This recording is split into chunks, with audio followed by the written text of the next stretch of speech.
نحمده ونصلي على رسوله الكريم أما بعد فأعوذ بالله من الشيطان الرجيم بسم الله الرحمن الرحيم رب اشرح لي صدري ويسر لي أمري واحلل عقدة من لساني يفقه قولي۔ السلام علیکم ورحمۃ اللہ وبرکاتہ۔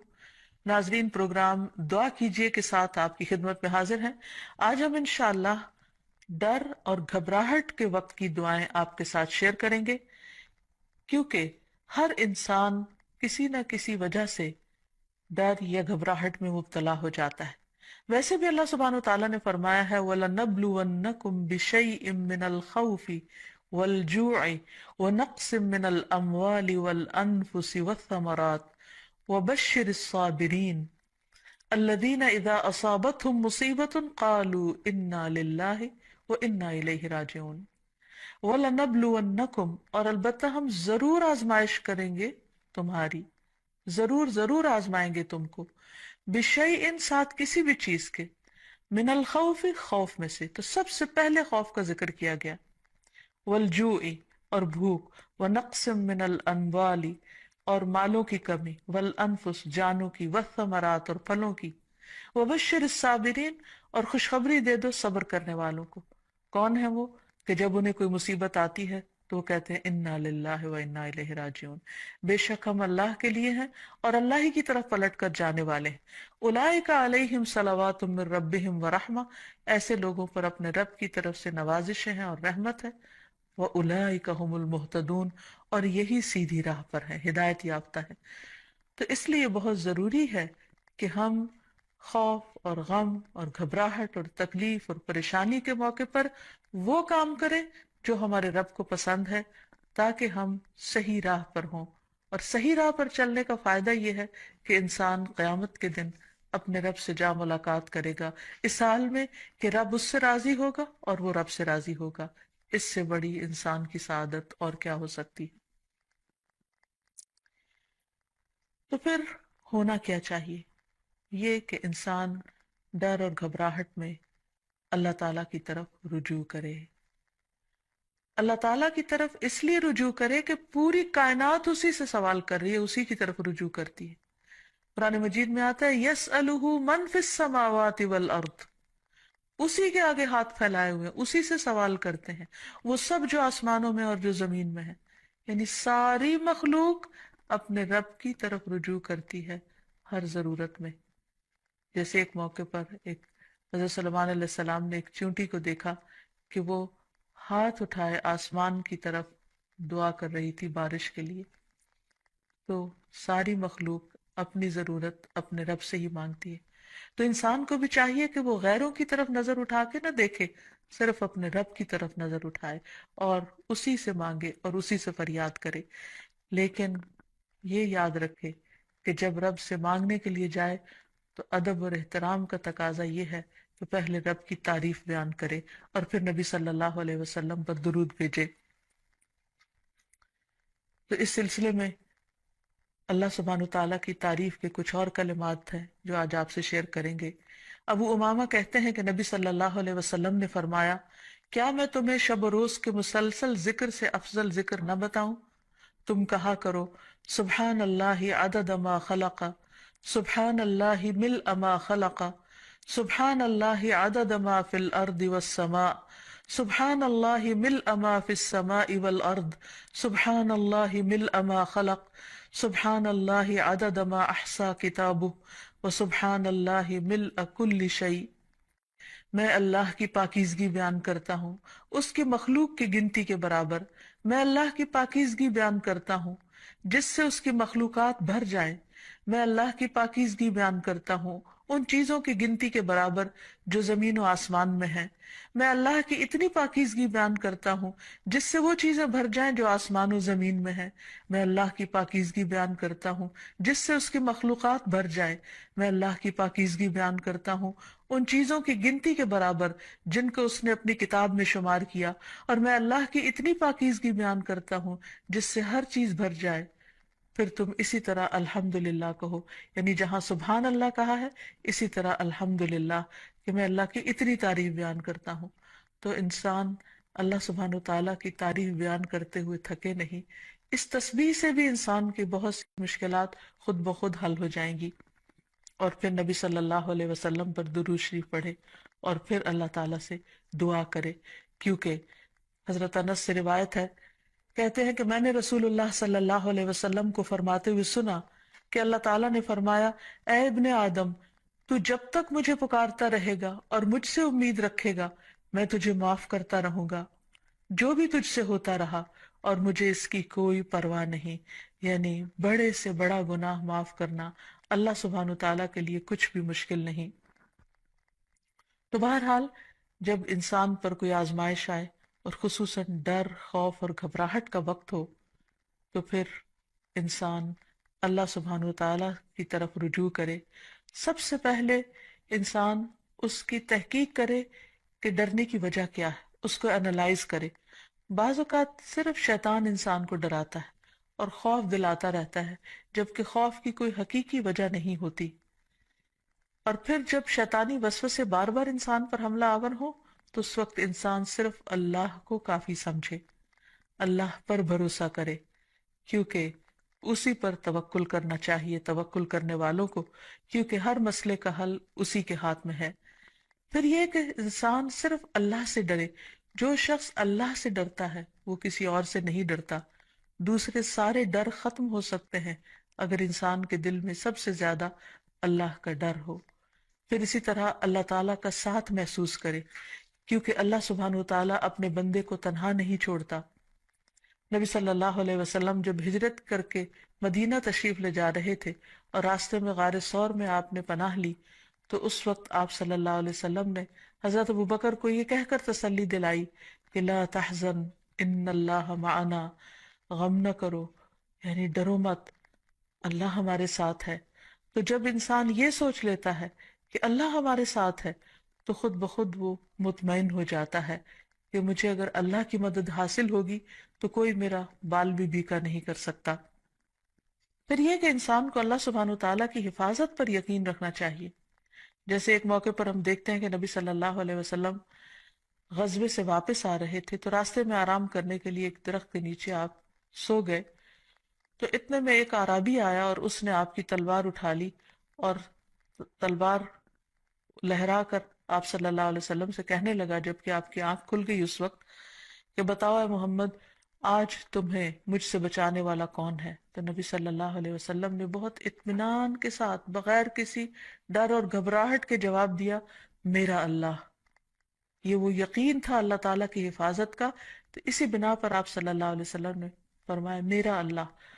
تو وہ اعرابی کانپنے لگ گیا اور تلوار اس کے ہاتھ سے چھوٹ پڑی، اور پھر آپ صلی اللہ علیہ وسلم نے وہ تلوار اٹھا لی اور اس سے پوچھا، اب بتاؤ میرے ہاتھ سے تمہیں کون بچا سکتا ہے؟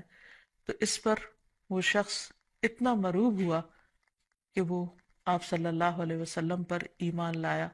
اور آپ نے اس کو کوئی سزا نہیں دی۔ پھر یہ کہ انسان ڈر اور گھبراہٹ کے موقع پر، پریشانی کے موقع پر نماز سے سہارا لے۔ قرآن مجید میں آتا ہے، ان الانسان خلق ہلوعا اذا مسہ الشر جزوعا واذا مسہ الخیر منوعا الا المصلین الذین هم علی صلاتهم دائمون۔ بلا شبہ انسان تھڑ دلا بنایا گیا ہے،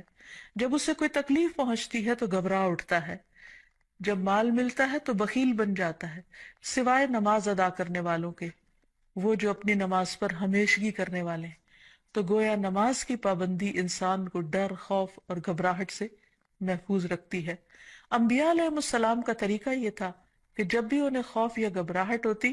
تو فوراً نماز کے لیے کھڑے ہو جاتے، جیسے نبی صلی اللہ علیہ وسلم کے بارے میں بھی آتا ہے، اور اللہ تعالیٰ کا حکم بھی ہے قرآن مجید میں، وَاسْتَعِینُوا بِالصَّبْرِ وَالصَّلَاةِ، صبر اور نماز کے ساتھ مدد مانگو۔ پھر اسی طرح یہ ہے کہ انسان کوشش کر کے بہادری کا مظاہرہ کرے، اپنے دل کو تھامے، اچھی امید رکھے، پازیٹیو سوچ رکھے، تو اللہ سبحانہ و تعالیٰ اس بندے کی مدد فرماتے ہیں۔ نبی صلی اللہ علیہ وسلم تمام انسانوں میں سے زیادہ بہادر تھے۔ مدینہ میں اکثر خوف کی خبریں پھیل جایا کرتی تھی اور آپ صلی اللہ علیہ وسلم تنہا باہر نکل کر لوگوں کے حالات کا جائزہ لیا کرتے تھے اور دشمن کے آنے کی بھی خبر لیتے، اور صحابہ کرام اس بات پر حیران ہو جاتے کہ کس طرح اللہ کے رسول صلی اللہ علیہ وسلم کسی سے بھی نہیں ڈرتے۔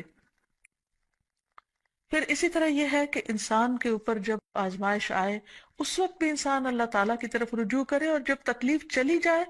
تو بھی انسان اللہ تعالیٰ کی طرف رجوع کرتا رہے، یعنی صرف مشکل وقت پہ نہ پکارے، عام حالات میں بھی انسان اللہ تعالیٰ کو پکارتا رہے۔ پھر اسی طرح کچھ چیزیں ایسی ہیں کہ جو انسان کو مکمل امن دیتی ہیں، مثلاً عمرہ، حج، طواف، کیونکہ اللہ تعالیٰ فرماتے ہیں فَلْيَعْبُدُوا رَبَّ هَذَا الْبَيْتِ الَّذِي أَطْعَمَهُم مِّن جُوعٍ وَآمَنَهُم مِّن خَوْفٍ، ان پر لازم ہے کہ اس گھر کے رب کی عبادت کریں جس نے انہیں بھوک سے بچا کر کھانا یا خوف سے بچا کر امن دیا۔ پھر اسی طرح شرک چھوڑ دینا، قرآن مجید میں آتا ہے الذین آمنوا ولم یلبسوا ایمانہم بظلم اولئک لہم الامن وہم مہتدون، جو لوگ ایمان لائے اور اپنے ایمان کو ظلم سے آلودہ نہیں کیا، یعنی شرک سے آلودہ نہیں کیا، یہی لوگ ہیں جن کے لیے امن ہے اور وہی ہدایت پر ہیں، ہدایت پانے والے ہیں۔ پھر اسی طرح انسان اپنے آپ کو اللہ کے سپرد کر دے، رات کو سوتے وقت خاص طور پر یہ دعا پڑھ کر سوئے اللہم اسلمت نفسی الیک ووجہت وجہی الیک وفوضت امری الیک، اے اللہ میں نے اپنا آپ تیرے حوالے کر دیا، میں نے اپنا رخ تیری طرف کر لیا اور میں نے اپنا معاملہ تیرے سپرد کر دیا۔ تو جو چیز بھی انسان کو پریشان کرے تو وہ انسان اللہ کے سپرد کر دے، کیونکہ وہی ہر چیز کی ٹیک کیئر کرنے والا ہے اور اس سے بہتر کوئی بھی کسی چیز کی حفاظت نہیں کر سکتا۔ پھر اسی طرح انسان اگر چاہتا ہے کہ ہمیشہ دنیا اور آخرت میں امن میں رہے ہر خوف اور گھبراہٹ سے، تو اللہ کی طرف سے آئی ہوئی ہدایت کی پیروی کرے۔ آدم علیہ السلام کو اور حضرت حوا کو جب دنیا میں اتارا گیا تھا تو اس وقت اللہ سبحانہ وتعالیٰ نے انسانوں کو بتا دیا تھا اور وعدہ فرمایا تھا قُلْنَا اهْبِطُوا مِنْهَا جَمِيعًا فَإِمَّا يَأْتِيَنَّكُم مِّنِّي هُدًى فَمَن تَبِعَ هُدَايَ فَلَا خَوْفٌ عَلَيْهِمْ وَلَا هُمْ يَحْزَنُونَ، ہم نے کہا سب کے سب اس سے اتر جاؤ،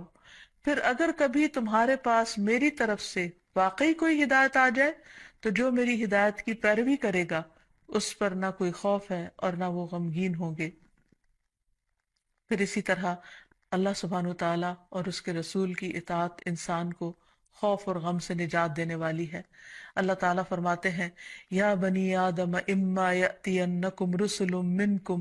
یقصون علیکم آیاتی فمن اتقی واصلح فلا خوف علیہم ولا هم یحزنون، اے آدم کی اولاد اگر کبھی تمہارے پاس واقعی تم میں سے کچھ رسول آئیں جو تمہارے سامنے میری آیات بیان کریں، تو جو شخص ڈر گیا اور اس نے اصلاح کر لی تو ایسے لوگوں کے لیے نہ کوئی خوف ہوگا اور نہ وہ غمزدہ ہوں گے۔ پھر اسی طرح دین پر استقامت اختیار کرنا انسان کو خوف سے نجات دیتا ہے۔ فرمایا إن الذين قالوا ربنا الله ثم استقاموا فلا خوف عليهم ولا هم يحزنون۔ یقیناً وہ لوگ جنہوں نے کہا اللہ ہمارا رب ہے اور اس پر پھر جم گئے، ان پر نہ کوئی خوف ہوگا اور نہ وہ غمگین ہوں گے۔ پھر اسی طرح انسان اپنے فرائض کی ادائیگی کرتا رہے، اور اگر فرائض ادا کرتا رہے گا تو اس پر کوئی خوف اور غم نہ ہوگا۔ اللہ تعالیٰ فرماتے ہیں ان الذین آمنوا وعملوا الصالحات واقاموا الصلاة وآتوا الزکاة لہم اجرہم عند ربہم ولا خوف علیہم ولا ہم یحزنون، بے شک جو لوگ ایمان لائے اور انہوں نے اچھے کام کیے، نماز قائم کرتے رہے اور زکوٰۃ ادا کرتے رہے، ان کا اجر ان کے پروردگار کے پاس ہے، انہیں نہ کوئی خوف ہوگا اور نہ وہ غمگین ہوں گے۔ اسی طرح صدقہ بھی انسان کو خوف اور غم سے نجات دیتا ہے۔ قرآن مجید میں آتا ہے الذین ينفقون اموالهم فی سبیل اللہ ثم لا يتبعون ما انفقوا منا ولا اذى لهم اجرهم عند ربهم ولا خوف علیہم ولا هم يحزنون، جو لوگ اللہ کے راستے میں اپنا مال خرچ کرتے ہیں پھر خرچ کرنے کے بعد نہ احسان جتلاتے ہیں اور نہ دکھ دیتے ہیں، ان کے لیے ان کا اجر ان کے رب کے پاس ہے، ایسے لوگوں کو نہ کوئی خوف ہوگا اور نہ وہ غمگین ہوں گے۔ ایک اور جگہ پر فرمایا الذین ينفقون اموالهم باللیل والنہار سرا وعلانیہ فلہم اجرہم عند ربہم ولا خوف علیہم ولا هم يحزنون، جو لوگ دن رات کھلے اور چھپے اپنے مال خرچ کرتے ہیں انہیں اپنے رب سے اس کا اجر ضرور مل کر رہے گا، ایسے لوگوں کو نہ کچھ خوف ہوگا اور نہ وہ غمگین ہوں گے۔ اور اب کچھ دعائیں اور تسبیحات جو انسان کو خوف سے نجات دیتی ہیں، غم سے نجات دیتی ہیں۔ سب سے پہلے تو رسول اللہ صلی اللہ علیہ وسلم کی ایک حدیث کہ آپ نے فرمایا جو رات سے خوف آئے کہ وہ اسے پریشان کرے گی، کچھ لوگوں کو اندھیرے سے ڈر لگتا ہے، یا مال کے ساتھ بخل کرے کہ وہ خرچ ہو جائے گا، یعنی کسی کو کچھ دیتے ہوئے اس کے دل میں گھبراہٹ ہوتی ہے، یا دشمن کے ساتھ بزدلی کرے کہ وہ اسے قتل کر دے گا، یعنی دشمن کا خوف ہو جان سے جانے کا، تو اسے چاہیے کہ وہ اس قول کی کثرت کر دے سبحان اللہ و بحمدہ، سبحان اللہ و بحمدہ، سبحان اللہ و بحمدہ۔ اللہ پاک ہے اور اسی کی تعریف ہے، کیونکہ یہ اللہ کے نزدیک سونے کا پہاڑ اللہ کے راستے میں خرچ کرنے سے زیادہ محبوب ہے۔ یعنی اتنی قیمتی تسبیح ہے کہ اگر ایک انسان اللہ کے راستے میں ایک پہاڑ صدقہ کرے تو اس سے بھی زیادہ اس تسبیح کا فائدہ اور اثر ہوگا۔ کتنے مختصر سے کلمات ہیں جن میں اللہ تعالیٰ کی حمد و ثنا بیان ہوئی ہے، یعنی انسان اس وقت تک ذکر اور ورد کرتا رہے جب تک کہ اس کا دل سکون میں نہ آ جائے۔ ایک اور روایت میں آتا ہے، عبداللہ ابن عمر رضی اللہ عنہ روایت کرتے ہیں کہ رسول اللہ صلی اللہ علیہ وسلم ڈر یا گھبراہٹ کے موقع پر انہیں یہ کلمات سکھایا کرتے تھے، اعوذ بکلمات اللہ التامۃ من غضبہ وشر عبادہ ومن ہمزات الشیاطین وان یحضرون، میں اللہ کے کامل کلمات کی پناہ میں آتا ہوں، اس کی ناراضگی سے، اس کے بندوں کی شرارتوں سے، شیطانوں کے وسوسوں سے، اور اس بات سے کہ وہ میرے پاس آئیں۔ پھر اسی طرح ڈراؤنے خواب سے بچنے کے لیے بھی نبی صلی اللہ علیہ وسلم نے یہی دعا پڑھنے کے لیے فرمایا۔ پھر اسی طرح رات کو نیند میں گھبراہٹ کی دعا، یعنی یا نیند آئے نہ، یا نیند کے اندر انسان خوف کھائے یا اسے گھبراہٹ شروع ہو جائے، تو اس کے بارے میں خالد بن ولید روایت کرتے ہیں کہ میں رات کو نیند میں گھبرا جایا کرتا تھا، پھر میں نبی صلی اللہ علیہ وسلم کے پاس حاضر ہوا تو میں نے عرض کیا میں رات کو نیند میں ڈر جاتا ہوں تو میں اپنی تلوار اٹھا لیتا ہوں اور جو چیز سامنے آتی ہے اسے تلوار سے مار ڈالتا ہوں۔ تو رسول اللہ صلی اللہ علیہ وسلم نے فرمایا کیا میں تمہیں وہ کلمات نہ سکھاؤں جو مجھے روح الامین نے سکھائے ہیں، یعنی جبریل امین نے؟ کہو اعوذ بکلمات اللہ التامات التی لا يجاوزهن بر ولا فاجر من شر ما ينزل من السماء وما يعرج فيها ومن شر فتن الليل والنهار ومن كل طارق الا طارقا يترك بخير يا رحمن۔ میں اللہ کے تمام کلمات کے ذریعے پناہ مانگتا ہوں جن سے آگے نہ کوئی نیک اور نہ کوئی فاجر بڑھ سکتا ہے، ان تمام چیزوں کے شر سے جو آسمان سے اترتی ہیں اور جو آسمان کی طرف چڑھتی ہیں، اور رات اور دن کے فتنوں کے شر سے، اور رات کو ہر آنے والے کے شر سے، سوائے اس کے جو خیر کے ساتھ آئے، اے نہایت رحم کرنے والے۔ پھر اسی طرح انسان کو صبح و شام عافیت کی دعا بھی پڑھنی چاہیے۔ ابن عمر رضی اللہ عنہ کہتے ہیں کہ رسول اللہ صلی اللہ علیہ وسلم صبح و شام ان دعاؤں میں سے کسی دعا کو چھوڑتے نہیں تھے۔ اللہم انی اسألک العافیۃ فی الدنیا والآخرہ، اللہم انی اسألک العفو والعافیۃ فی دینی و دنیای و اہلی و مالی، اللہم استر عوراتی و آمر روعاتی، اللہم احفظنی من بین یدی و من خلفی و عن یمینی و عن شمالی ومن فوقی واعوذ بعظمتک ان اغتال من تحتی۔ اے اللہ میں دنیا اور آخرت میں تجھ سے عافیت کا سوال کرتا ہوں۔ اے اللہ میں تجھ سے اپنی دنیا اور دین، اپنے اہل خانہ اور مال کے متعلق درگزر اور عافیت کا سوال کرتا ہوں۔ اے اللہ میرے عیوب پر پردہ ڈال دے اور خوف سے مجھے امن عطا کر دے۔ اے اللہ آگے پیچھے دائیں بائیں اور اوپر کی جانب سے میری حفاظت فرما، اور میں تیری عظمت سے تیری پناہ میں آتا ہوں کہ مجھے نیچے سے اچک لیا جائے، یعنی زمین میں دھنسنے سے۔ تو یہ وہ خوبصورت دعائیں ہیں نبی صلی اللہ علیہ وسلم کی سکھائی ہوئی، کہ جن کو پڑھنے سے انسان ہر طرح کے خوف، غم اور گھبراہٹ سے آزاد ہو سکتا ہے۔ اللہ تعالی ہمیں توفیق دے کہ ہم ان دعاؤں کو پڑھ سکیں اور ہر حال میں اپنے رب ہی کو پکاریں، تاکہ وہ ہماری طرف رحمتوں کے ساتھ متوجہ ہو۔ وآخر دعوانا ان الحمد للہ رب العالمین۔ السلام علیکم ورحمۃ